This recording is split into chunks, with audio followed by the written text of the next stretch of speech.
dalam kapasitas apa Presiden Joko Widodo menggunakan BIN untuk mengetahui data, survei, dan arah partai politik? Apakah sebagai kepala pemerintahan, pelaku politik, atau yang terafiliasi dengan kepentingan calon?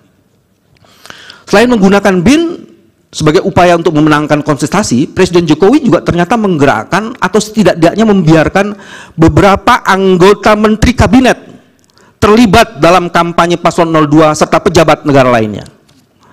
Saya akan sebut beberapa saja karena cukup banyak menteri yang terlibat di situ.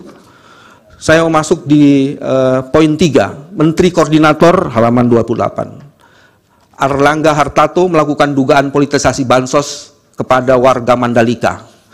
Menteri Luhut Binsar Panjaitan memberikan dukungannya kepada Prabowo paslon 02 di berbagai media dan platform media sosial.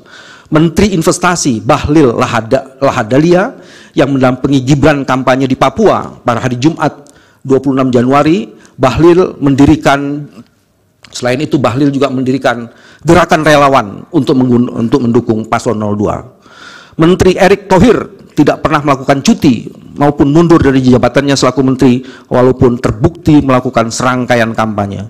Menteri Agama Yakut Khalil Qoumas yang menyatakan siap memberikan tambahan suara 4% untuk pasangan calon nomor urut 02 Prabowo Gibran dan memberikan pengarahan terhadap penyuluh agama di seluruh Indonesia. Menteri Pertanian Amran Sulaiman, dia diduga mengerahkan bimbingan teknis ke berbagai daerah untuk menggalang dukungan. Menteri Komunikasi yang juga Ketua Umum Projo Budi Aryastiadi menggalang dukungan 02. Menteri Perindustrian juga melakukan penggalangan. Wakil Menteri Agraria Yuli Antoni pada media sosial pribadinya mempolitisasi program pemerintah dengan membagikan sertifikat PTSL dan wakaf kepada masyarakat dengan memberikan dukungan selamat Prabowo Gibran. Begitupun dengan pejabat-pejabat lainnya.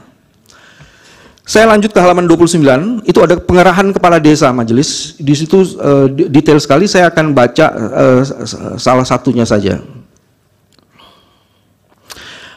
Kepala desa memiliki nilai tawar yang sangat tinggi untuk memengaruhi pilihan masyarakat karena mengelola dana desa dan berbagai program sentral lainnya. Pemerintah ternyata telah menganggarkan dana sebesar 70 triliun pada tahun 2023, APBN 2023. Berdasarkan data Menteri Keuangan, jumlah tersebut meningkat 3,0% dibandingkan dengan Outlook 2022 sebesar 67,9%.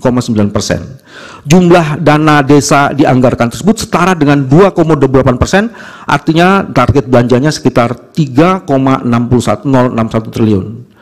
Dana tersebut lalu akan dibagi rata sehingga setiap desa bisa mendapatkan 1 miliar per tahun. Selain mengelola dana desa, pemerintah desa juga mengelola beberapa program dari pemerintah pusat seperti Kartu Sehat, Kartu Keluarga Sehat, Program Keluarga Harapan, dan lain-lainnya. Terus ada juga pelanggaran atas netralitas di atas juga dipertegas dengan beberapa bukti di lapangan. Majelis, ini ada peta yang juga menurut saya menarik. Ini peta ini adalah peta organisasi kepala desa yang tidak netral. Itu di situ ada yang di di DPP PPDI Sumatera Selatan, itu ini contoh saja ya. Cukup merata semuanya, 10 desa, jumlah pemilihnya sekian. PAB PDSI Jawa Barat, jumlah anggota sekian, ini jumlah pemilihnya sekian banyak. Begitupun di Jawa Tengah, begitupun di Sulawesi Selatan. Jadi ada begitu banyak. Sementara itu semuanya ini, kepala desa ini nanti berkaitan dengan bantuan sosial dan lain-lainnya. Waktunya masih 30 menit lagi. Ya, setelah bagian saya nanti gantian ya. Ini bagian.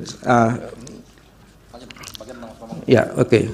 Majelis yang kami muliakan. Intervensi ke Mahkamah Konstitusi. Patut diduga ada menteri yang secara sengaja melakukan intervensi kepada Ketua Mahkamah Konstitusi